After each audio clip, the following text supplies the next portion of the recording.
Oppo R7 Lite adalah keluaran terbaru daripada Oppo bagi meneruskan legasi Oppo R5 yang terkenal dengan rekaan senipis 4.9mm. Seperti biasa, pengeluar sering menghadirkan versi Lite bagi flagship mereka dalam menawarkan harga yang lebih murah dengan spesifikasi yang sedikit dikurangkan. Oppo R7 Lite adalah jawapan Oppo untuk Lite flagship terbaru mereka, dan mampukah peranti ini membawa pengalaman seumpama Oppo R7? Anda bersama saya Arif Ismail untuk ulasan Oppo R7 Lite. Melihat dari segi reka bentuk, kenipisan dan kemasan binaan membuatkan anda tertarik apabila memandang Oppo R7 Lite ini buat kali pertama. Ia dibina dengan rekaan artistik linism pada bahagian tepi yang mana mampu memberi efek kilauan mengikut pergerakan bayang dan cahaya. R7 Lite hadir dengan rekaan senipis 6.3mm dan binaan berasaskan magnesium aluminium alloy menjadikan ia sangat kukuh dan selesa untuk dipegang. Saya difahamkan peranti yang seberat 147 gram ini telah melalui 48 proses kemasan binaan, maka tidak hairanlah ia berkelihatan agak mewah dan bergaya.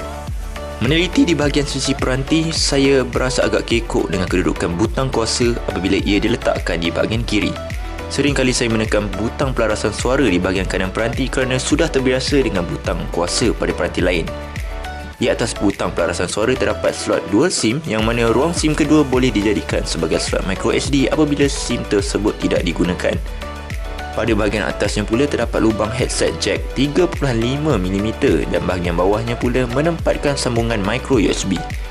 Saya tidak begitu menggemari dengan lokasi pembesar suara di bahagian belakang peranti yang menyebabkan bunyi kurang didengari apabila diletakkan di dalam poket seluar atau di atas permukaan rata.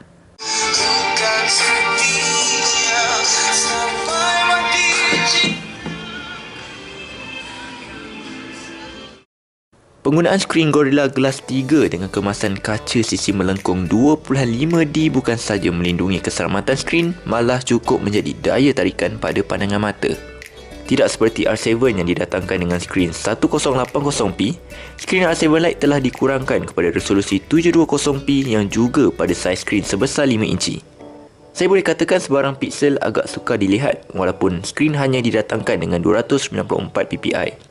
Penggunaan skrin AMOLED dilihat sangat membantu R7 Lite dalam mempersembahkan kandungan skrin dengan warna yang amat baik walaupun dilihat daripada darjah pandangan berbeza. Oppo R7 Lite dijana dengan ColorOS 2.1 yang dibina berasaskan Android 5.1.1 Lollipop. Ia sebuah antarmuka yang sangat cantik, mudah untuk dikastomasi dan tidak memberikan masalah yang serius pada prestasi. Apa yang saya suka mengenai ColorOS adalah kehadiran fungsi gesture yang mana melancarkan aplikasi ketika skrin sedang dibuka atau ditutup. Seperti contoh, sekiranya saya menyerikkan jari ke bawah, saya boleh membuka aplikasi Twitter dengan serta-merta. Begitu juga ketika skrin dibuka, saya boleh mengambil screenshot, melaraskan pembesar suara dan membuka kamera dengan hanya menggunakan gesture. Sekiranya anda sering menggunakan peranti dengan sebelah tangan, serik jari dari bucu skrin ke kiri atau kanan atas untuk mengaktifkan single hand mode. ColorOS juga didatangkan dengan fungsi tema dan wallpaper yang boleh dimuat turun, jadi anda tidak terikat dengan antarmuka yang didatangkan secara terbina. Sedikit berbeza dengan R7 versi asal yang didatangkan dengan 3GB RAM, R7 Lite hanya didatangkan dengan memori 2GB RAM. Namun ia tidak memberi perbezaan yang begitu ketara antara kedua peranti ini kerana ia beroperasi dengan pantas terutama ketika membuka aplikasi dan membuat multitasking. Penggunaan chipset Dragon 615 dilihat cemerlang dalam mengemudi ColorOS dan juga ketika memainkan permainan terkini. Walaupun ia dijana dengan pemproses grafik asas Adreno 405, ia tetap dapat memainkan permainan seperti Modern Combat 5, Asphalt 8 dan Dead Trigger dengan begitu lancar. Kamera 13MP yang didatangkan pada R7 Lite ini turut beraksi dengan cemerlang apabila berjaya menghasilkan gambar yang terang dan jitu.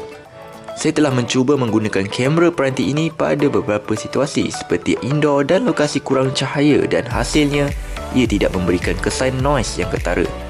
Penggambaran outdoor dan waktu siang memberikan hasil gambar yang menyelah, di samping keupayaan autofocusnya juga dilihat beroperasi dengan agak pantas. Saya juga suka dengan kamera hadapan 8MP R7 Lite ini yang mana mampu menarik minat orang yang tidak sukakan selfie menjadi gila selfie. Ia memberikan hasil wajah yang terang dan flawless melalui bantuan Beautify Mode 3.0. Cuma fungsi videonya dilihat agak biasa, yang mana mampu merakam video setinggi 1080p tanpa sokongan OIS. Jangka hayat bateri sering menjadi pertanyaan utama apabila melibatkan peranti yang dibina dengan reka bentuk nipis. Menariknya, peranti dengan bateri sebesar 2320 mAh ini mampu bertahan selama sehari dengan screen on time selama 4 jam 9 minit. Ia suatu bacaan yang agak baik atas kemampuannya yang mampu bertahan sepanjang hari. Sekiranya anda seorang road warrior, R7 Lite turut dibekalkan dengan fungsi pengecasan pantas VOOC yang mana mampu mencapai 75% dalam jangka masa hanya 30 minit. Agak sukar sebenarnya untuk menghargai Oppo R7 Lite apabila melihat harga jualannya ialah RM1,298. Mungkin saya terlalu menilai spesifikasinya sekaligus menjadikan peranti ini kelihatan agak mahal. Tetapi sekiranya anda menghargai keunikan reka bentuk yang nipis, prestasi harian dan jangka hayat bateri yang baik, ia sebuah peranti yang berbaloi untuk dimiliki. Ia juga merupakan alternatif terbaik untuk Oppo R7 sekiranya bajet menjadi penghalang anda. Keseluruhannya, kami di Amans memberikan skor sebanyak 8.0 untuk Oppo R7 Lite. Sekian daripada saya, Arif Ismail, dan sekiranya anda menyukai video ini, sila like dan jangan lupa untuk melanggan saluran YouTube kami. Kita jumpa lagi di lain hari dan di lain waktu. Sekian, terima kasih.